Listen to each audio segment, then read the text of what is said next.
సత్సంగత్వే నిస్సంగత్వం నిస్సంగత్వే నిర్మోహత్వం నిర్మోహత్వే నిశ్చలతత్వం నిశ్చలతత్వే జీవన్ముక్తి. శ్రీ సాయినాథాయ నమః. ఓం శ్రీ సాయినాథాయ నమః. అందరికీ సాయిరామ్ అండి. సద్గురు సత్య సాయినాథునికి పాదార విందములకి నమస్కరిస్తూ ఈరోజు యొక్క ఈ సత్సంగంలో భాగంగా సాయిని ఎవరైతే ఆరాధిస్తారో వారి ఇంట జంట వెంట కంట ఆ సాయినాథుడు ఉంటారనటంలో ఎటువంటి అతిశయోక్తి లేదు. ఎంత అదృష్టవంతులము అని అంటే కనుక మనం అసలు మాటల్లో చెప్పలేమండి. నాకైతే కనుక ఇదే మొట్టమొదటి అనుభవం. సత్యసాయి వారి ముందు నుంచోవటం కానీ మాట్లాడటం కానీ నాకు ఇది మొదటి అనుభవం అండి.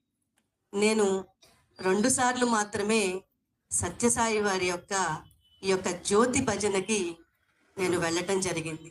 ఒకటి గుప్తా అంకుల్ సాయి మా షిరిడి సాయి సమాజంలో ఉంటారు, వారి ఇంట్లో జరగటం జరిగింది.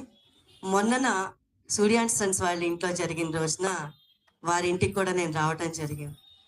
ఈ 2 అనుభవాలతోనే సాయి నన్ను ఇక్కడ మీ అందరి ముందు నిలబెట్టి ఈరోజు ఇంత పెద్దవాళ్ళు అంటే నేను మాటల్లో అయితే చెప్పలేను. ఎన్నో సంవత్సరాల నుంచి ఈ యొక్క సాయి భజనలలో తరిస్తున్న మీ అందరి ముందు నేను శిరస వహిస్తూ నేను ఈ యొక్క సత్సంగాన్ని చెప్పడానికి అర్హురాలని అని అనుకుంటూ, ఎందుకంటే సాయి ఇచ్చారు కాబట్టి ఈ యొక్క అవకాశాన్ని వినియోగించుకోవాలి అని చెప్పనేసి మీ ముందుకు వచ్చి మాట్లాడటం జరుగుతుంది. ఎంత అదృష్టం అంటే 100 రోజులు ఒకరోజు భజన చేయటమే చాలా కష్టం. సంవత్సరంలో 365 రోజుల్లో 100 రోజులు మనం భజన చేయాలి అని అంటే గనక అది ఎంత కష్టము అని అంటే గనక ఎవరి ఇంట్లో అయినా పెట్టుకోవటం అనేది ఒక్కరోజు, అది అంత కష్టమైన విషయం అయితే కాదు.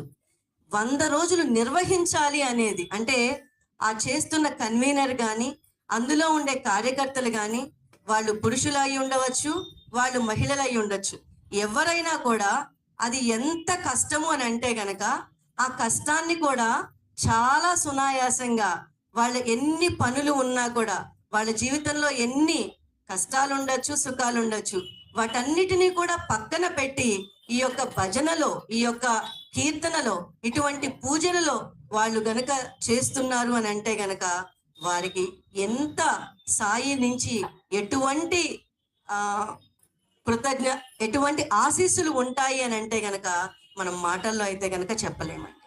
మచిలీపట్నంలో ఈ యొక్క సత్యసాయి సమాజ సంఘం ద్వారా ఇన్ని భజనలు జరుపుకుంటున్నందుకు మనందరం కూడా చాలా అదృష్టవంతులం. ఈ ఊరే ఎంతో పుణ్యం చేసుకుంటుంది. ఈ ఊర్లో పుట్టిన మనందరం కూడా చాలా అదృష్టవంతులం అని చెప్పనేసి చెప్పవచ్చు. బాబావారు ఏం చెప్తున్నారు అంటే గనక బాబావారు మనందరినీ ప్రొటెక్ట్ చేస్తారు. ప్రొటెక్ట్ అనేది ఒక ఇంగ్లీష్ పదం అయితే గనక ఆ పదంలో ఉండే ప్రతి అక్షరంలోనూ కూడా చాలా విలువైనది ఉన్నది అని చెప్పనేసి స్వామి చెప్పారు. ఎలా ప్రొటెక్ట్ చేస్తారు? భగవంతుడు మనందరి వెనకాలే ఉంటారు, మనతో పాటే ఉంటారు, మన ముందు ఉంటారు. మనం నడవలేనప్పుడు మన ముందు ఉంటారు, మనం నడుస్తున్నప్పుడు మనతో పాటు ఉంటారు, మనకి తెలియకుండా మన వెనకాల తోడుగా ఉండి మనతో పాటు నడిపిస్తూ ఉంటారు. ఎలా ఉంటారు అనేది ప్రొటెక్ట్ అనే పదంతో చెప్పడానికి నేను ప్రయత్నం చేస్తాను. ప్రొటెక్ట్ లో ఉన్న ఫస్ట్ అక్షరం ఏంటి అంటే కనుక పి.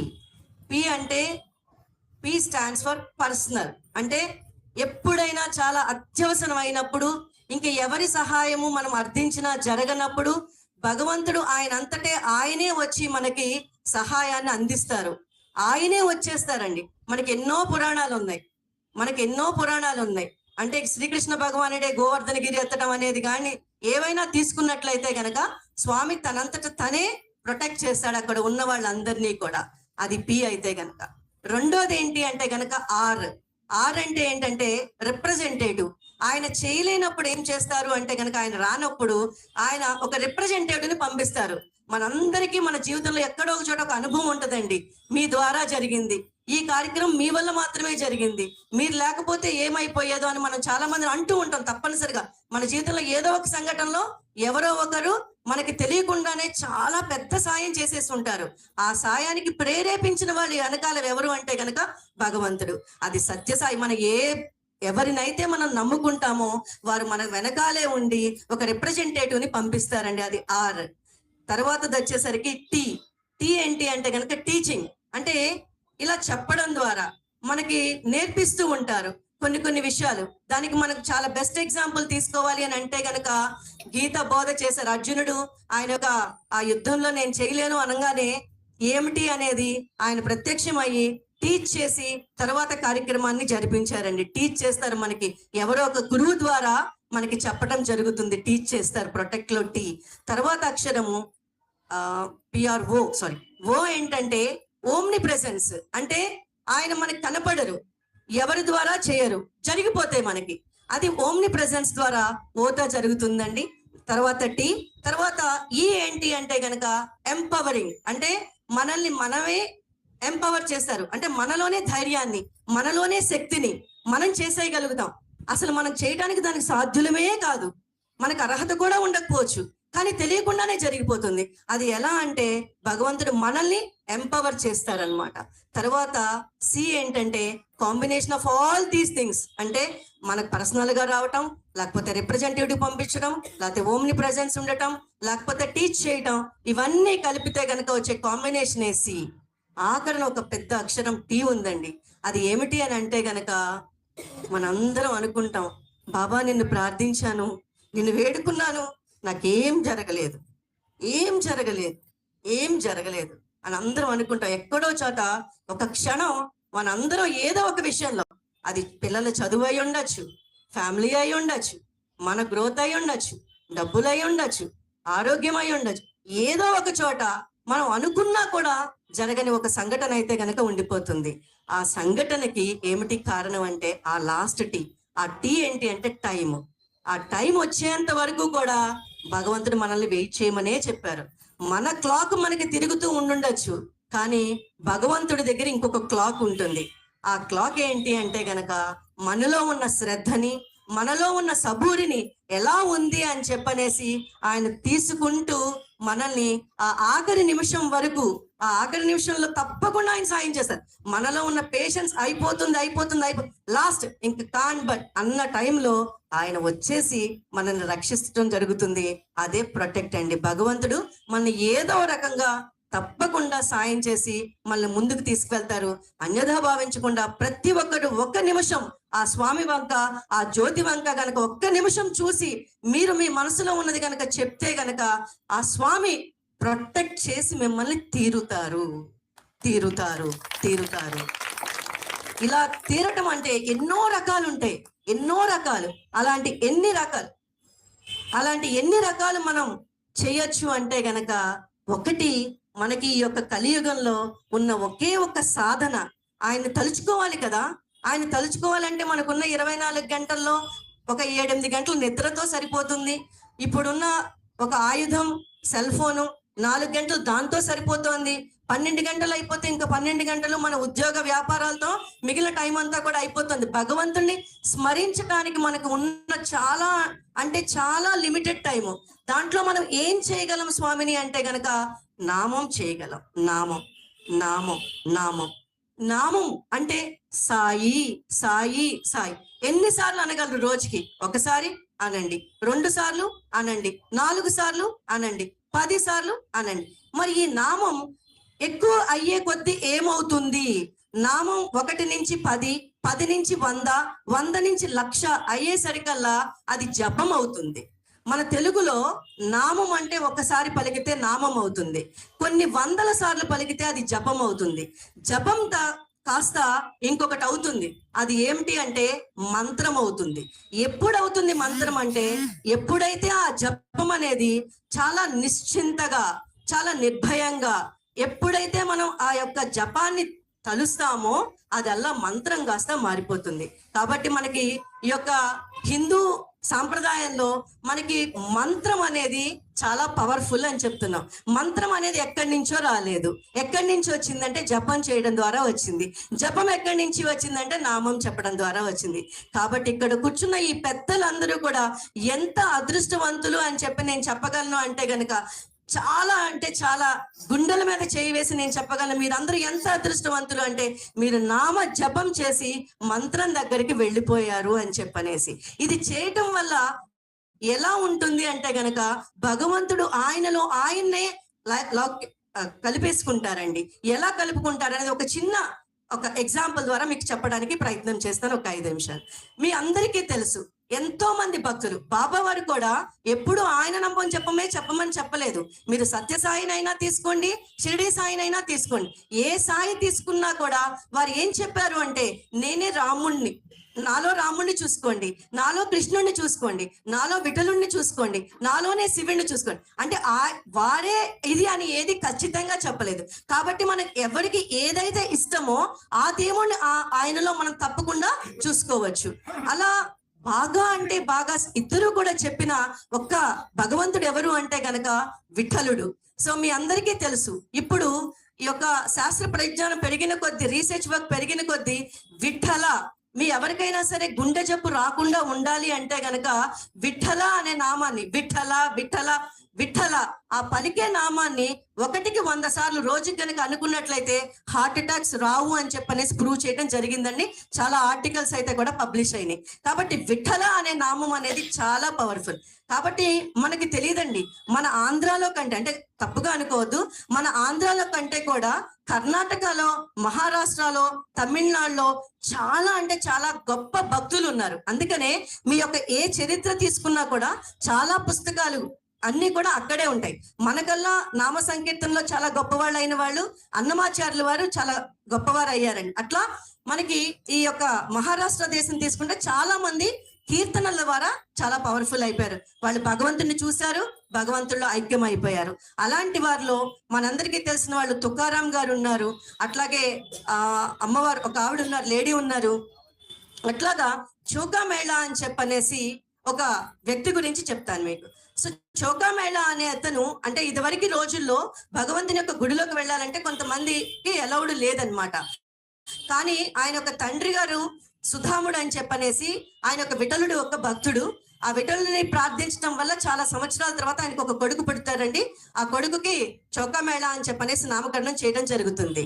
ఆయన విఠోబా భక్తుడు, అంటే విఠలుడి యొక్క భక్తుడు, పండరీనాథుడి యొక్క భక్తుడు అనమాట.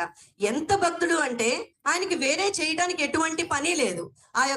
ఆ పాండురంగ విఠలుడి యొక్క ఆ ప్రదేశం ఏదైతే ఉందో దాన్ని రోజు చక్కగా శుభ్రం చేయడం, ఆ యొక్క స్వామి యొక్క నామాన్ని నిరంతరం జపించడం, ఇది చేస్తూ ఆయన యొక్క జీవితాన్ని గడిపేస్తూ ఉన్నాడండి.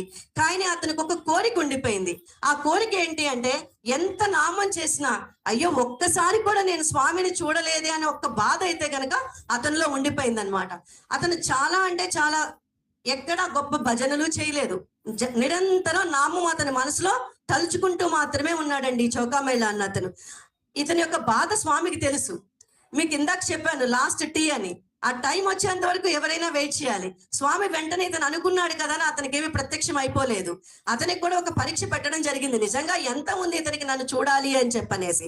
ఈ చౌకా మేళా ఇలా నిరంతరం భజన చేసుకుంటూ ఉన్నప్పుడు ఒక రోజు నిద్రపోయి అయ్యా నేను నిన్ను చూడలేకపోతున్నాను, ఎలా నన్ను చూపిస్తావు, ఏదో ఒకటి చెయ్యి అని చెప్పనేసి చాలా అంటే ఏడుస్తున్నాడు అనమాట. ఆ పేరు కూడా అందుకనే శోక, అంటే శోకం ఎక్కువసేపు చేశాడు కాబట్టి శోకా మేళా అన్న పేరుని అలా అలా అలా చౌకా మేళా కింద అది మారిపోవడం జరిగింది అనమాట. అతను ఎక్కువ ఏడుస్తున్నాడు, స్వామి నిన్ను చూడలేకపోతున్నాను, నేను ఏదో చేస్తున్నాను కానీ నిన్ను చూడలేకపోతున్నాను అన్నప్పుడు ఆ స్వామి ఏం చేశారు అని అంటే కనుక ఒక రోజు రాత్రిపూట ఈయన ఇంటికి వచ్చారనమాట. ఇంటికి వచ్చి ఎలా రా ఒకసారి నన్ను చూడు అని చెప్పనేసి ఆయన చెయ్యి పట్టుకుని, నిద్రలో ఉన్న ఆయన చెయ్యి పెట్టుకుని ఆయన యొక్క పండరి యొక్క ఆ యొక్క గుడిలోకి తీసుకువెళ్ళడం జరిగింది అనమాట.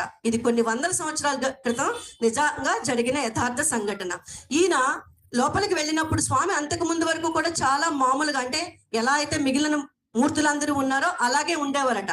ఎప్పుడైతే చోకామేళాని ఆయన యొక్క లోపలికి తీసుకువెళ్లారో ఆయన వీళ్ళిద్దరూ చక్కగా అంటే ఒక ఫ్రెండ్స్ లాగా మాట్లాడుకుంటూ చెయ్యి ఇలా పెట్టుకుని చూడండి. ఇప్పుడు పండరీనాథ్ ఎప్పటికి వెళ్ళాం మన యొక్క చిలకలపూడి పాండురంగ స్వామి దగ్గరికి వెళ్ళినా కూడా స్వామి ఎట్లా ఉంటారంటే చక్కటి మూర్తి, రెండు చేతులు ఇలా పెట్టుకుని ఉంటారనమాట చిన్నపిల్లవాళ్ళలాగా. అలా చోకామేళతో మాట్లాడుతూ రెండు చేతులు అక్కడ పెట్టుకుని చెప్పు చోక ఏంటి ఇంకేంటి కబుర్లు అని అంటే గనక అతను కూడా తన యొక్క స్నేహితుడిగా తన యొక్క తండ్రిగా అలా భావించి అతనికి ఉన్నవన్నీ కూడా చెప్పడం జరిగింది. అలా అలా ఇద్దరు మాట్లాడుకుంటూ తెల్లవారిపోయింది అనమాట. తెల్లవారిపోయేసరికల్లా అక్కడ ఉన్న వాళ్ళందరూ వచ్చి తలుపు తీసేసరికల్లా లోపల చోకామేళ ఉన్నాడు. ఏంటి ఇక్కడ ఉన్నాడు, మనం రాత్రిపూట తలుపు వేసినప్పుడు లేడు కదా, తెల్లారేసరికి ఇక్కడ ఉన్నాడు ఏంటి, నిన్ను అసలు గుళ్ళోకి రావద్దన్నాం కదా, ఎందుకు వచ్చావు అని చెప్పనేసి అక్కడ అందరూ కూడా ఒక సమావేశం ఏర్పాటు చేసుకుని ఇతను మనం అన్న మాట తప్పాడు, గుడిలోకి రాకూడదు, అయినా కూడా వచ్చేసాడు కాబట్టి ఇతనికి ఏదో ఒక పనిష్మెంట్ ఇవ్వాలి అని చెప్పనేసి అతను అక్కడ ఉన్న చంద్రభాగ అనే ఒక నదికి ఆవలిగట్టును ఉండమని చెప్పనేసి అందరూ కలిసి తీర్మానించడంతో అక్కడికి వెళ్ళిపోతాడండి. అతనికి పంపించేయడం జరుగుతుంది. కానీ అక్కడికి వెళ్ళినా కూడా అతని స్వామిని మరవలేదు, స్వామి గురించి తలుచుకోవడం వదలలేదనమాట. నిరంతరం జపిస్తూనే ఉన్నాడు. జపిస్తూ ఏం జరిగింది అని అంటే గనక అతని భార్య, ఎందుకండి మీరు ఏడుస్తున్నారు, ఎందుకు ఏడుస్తున్నారు అంటే నాకు ఒక్కసారి స్వామిని చూశాను, ఆ ఒక్కసారి చూడటంతోనే నాకు ఇదైపోయింది, రోజు చూసే భాగ్యం ఉంటే ఎంత బాగుంటుందో, కానీ ఈ జన్మకది నాకు సాధ్యమయ్యేటట్లేదు, కాబట్టి ఏం చేయాలి అని చెప్పనేసి ఏడుస్తూనే ఉన్నాడు. అందుకని అతను చోకామేళ ఆ తర్వాత చోకామేళగా మారిపోయాడండి. అప్పుడు ఏం జరిగిందంటే ఒక సంఘటన జరిగింది. అతను ఎంత భక్తుడైనా కూడా అతనికి గడవాలి కదండి, ఆ గడవటం కోసం అతను కూలీ పని చేసుకుంటూ ఉండేవాడు. అతను గోడలు అలాంటివి కడుతూ ఉండేవాడు. అనుకోవస్తూ ఏం జరిగిందంటే ఆ యొక్క పండరీపురం యొక్క ప్రహరీ కూడా మళ్ళీ కట్టాల్సి వచ్చి ఈ చోకామేళాన్ని రమ్మని పిలవటం జరుగుతుందన్నమాట.